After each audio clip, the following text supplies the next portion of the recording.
Have you ever danced so hard you collapsed? Come on, be honest.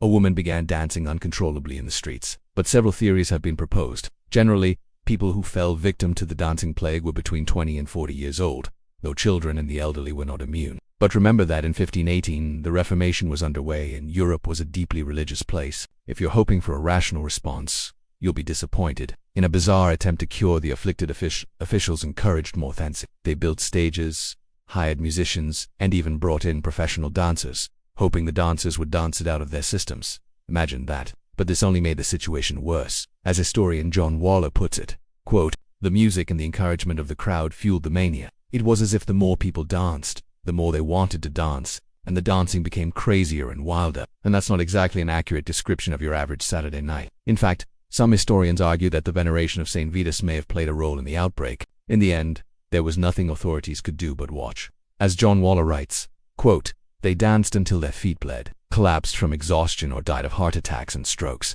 There was nothing anyone could do to help them. No doctors were called, no water was offered, no chairs or beds provided.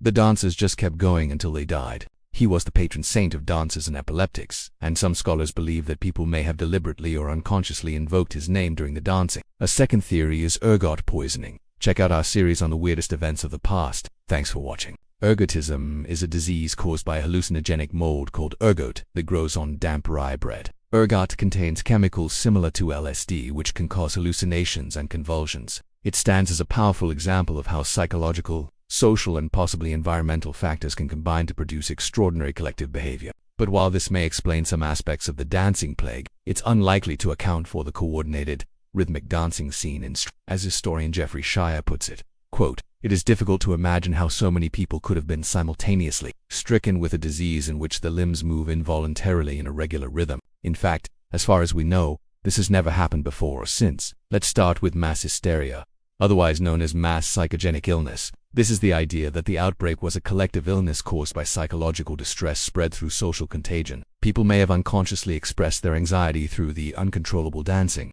What could have caused such widespread distress? According to historian Andrew Cunningham, the answer is likely the intense stress, famine, and hardship facing the region at the time. In his words, quote, "Strasbourg had recently suffered an outbreak of plague, the worst epidemic in its history, followed by a devastating famine. Unemployment and destitution were widespread. In short, the people of Strasbourg were under a lot of pressure to dance.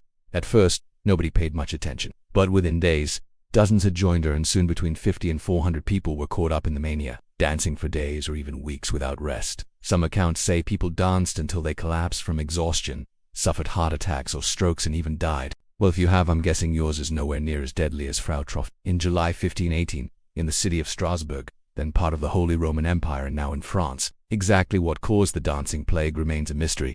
But why did some people dance and others didn't? Then there are the supernatural or religious explanations. Some people at the time believed the plague was a curse or divine punishment. This may sound far-fetched. Whatever the cause, the dancing plague posed a serious problem for the authorities. So what did they do? Tragically, some people danced to their deaths. The dancing plague of 1518 remains one of history's most bizarre and unsettling mass events, while the exact cause is still debated.